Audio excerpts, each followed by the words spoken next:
Any interesting or favorite memories with other recording artists or producers you had a chance to be around or work with you want to share with viewers today, looking back now at your career so far? Yeah, it's been a couple experiences. There's a recording artist by the name of Lil Ominus. He's actually Lil Pump's cousin. He was the one who introduced Lil Pump and Smoke Perp together. And he was helping Pump, developing things like that early on. But I actually have a song with him on my previous album that came out recently. So we do some work together. He's a good friend of mine. Um, just was actually at his video shoot for his song, and he called me. He was like, "Yo, man, I'm having a video shoot. You want to be in the video?" I'm like, "Yeah, I don't care." Went there. He had a videography studio with different sets, professional sets and everything. And we was on different sets. Had me to put on this like scary Halloween mask to fit the theme of the video. So that was pretty fun. Also, studio sessions and things like that with different artists and, just different stuff. It's a fun experience. I don't really like to do I'm not like a person that hangs around a lot of people, but if I do, it's gonna be for something like a fight night because I love boxing or like music. And there's always good vibes. Nobody's trying to be somebody they're not. Nobody's trying to, it's just all positive. When it comes to Little Ominous, what album is this that you're referencing that you have a song with them? Yeah, so it's on my previous album that I put out titled Power Forward. So when you first hear the name, you think basketball, the position in basketball, the power forward position. But I actually use it in a literal sense, powering forward through whatever you're going through in your life. Just power right forward through it. We have a song called Jumping for Something. The album itself, it took me 6 years to finally put out. And I know that's a very long time. Like, how could you work on something for 6 years? It wasn't obviously all the way straight through. I had some things going on. I was trying to find myself as a person, as an artist, who I wanted to be, the type of music I wanted to make, all that stuff. Rebranding, ultimately. Um, Put the album on the shelf for a couple years, released other projects and material in that same time frame. But I finally came back to it. The funny thing is the album artwork, the cover, was designed 6 years ago when I came up with it. And the only thing I had to change was just the name. So it wasn't Democracy no more. It was James Roan. Finally put out some videos, the documentary, the commercial. It's been featured on some blogs. So here we are. And how many times have you been around Little Ominous? Oh, quite a few times. Quite a few times. Sometimes just chilling. When I had the studio, sometimes he would come over. He came over to record the song we did together, and I think he came another time with one of his people. But yeah, a few times here and there. Remember how and when you first met him? I actually met him at one of my jobs. So it was at car dealership. He's not there anymore. Obviously, he's doing his music now. But that's how we met there. And he actually taught me a lot of stuff like how to get your music on iTunes and Spotify and everything and whatnot. So since then, he's grown a lot. He's still growing. So you were both employed at the same place. Mm-hmm. And what was his position? Same as mine. And we talked about that previously in this interview. Mm-hmm. What age were you back then when you met him? 24, I believe it was. Yeah. Yeah. And you were working at that dealership first, or he was? No, I was there first. I was there first.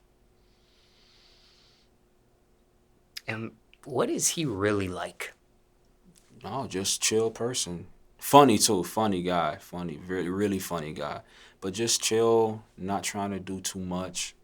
Like I said, everybody got to have some kind. You can't be too polite and nice because then, even though it might sound messed up, but people are going to find you boring or they're not going to be that interested in you like that. You got to have some kind of edge. So I actually kind of learned some things from him. Sometimes you got to speak up. Sometimes you got to You can't agree with everything in society. Sometimes you gotta go against the grain. Somebody gotta do it. But not saying just to do it for whatever. But especially if it's something that you know you don't agree with, speak up. You know what I'm saying? So that's one of the things, that I learned from him. Who initiated that collaboration on your album?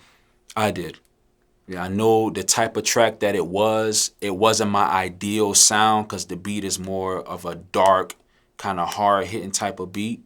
And I knew his vocals and his style would fit it perfectly. So I reached out, we got it done, and we still should be shooting a video for it pretty soon. So that's going to be coming soon.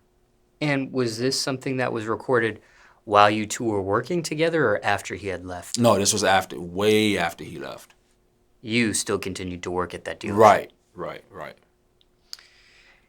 Because you had that rapport of being co-workers at one point, was this collaboration on the house, so to speak, or was it a paid feature? No, it was pretty much on because we're already friends, you know what I'm saying? Had it been somebody that I never met before, I'm pretty sure things would be a little different.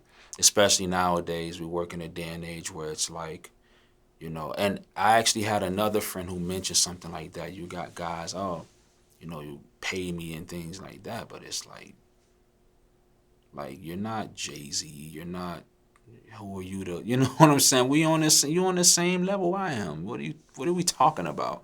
You know what I'm saying? Obviously, if it's a service, hey, well, I see that, and speaking with me, I do most of my filming of my visuals on my phone. Yes, on my phone. Doesn't matter what you use, it's how you use it and how you edit it and things like that. The phones have the resolution. So if I had somebody that say, hey, I see what you're doing with that, can you show me how to do it? Yeah, I don't care.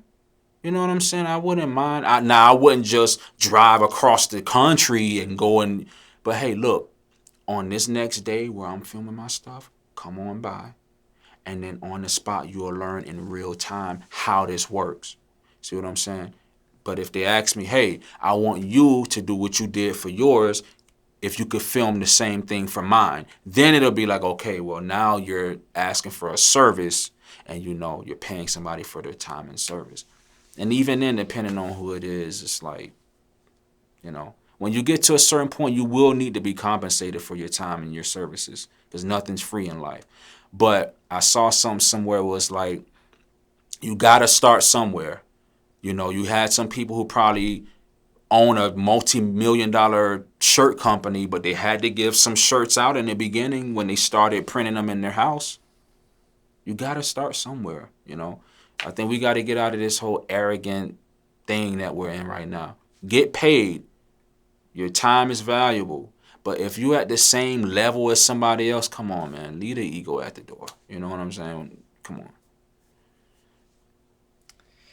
And what was the name of the song at his video shoot that you partaked in? I actually forgot the name of the song. I'm bad with stuff like that. I'm bad with names even. I have to look it up. But it was a fun shoot,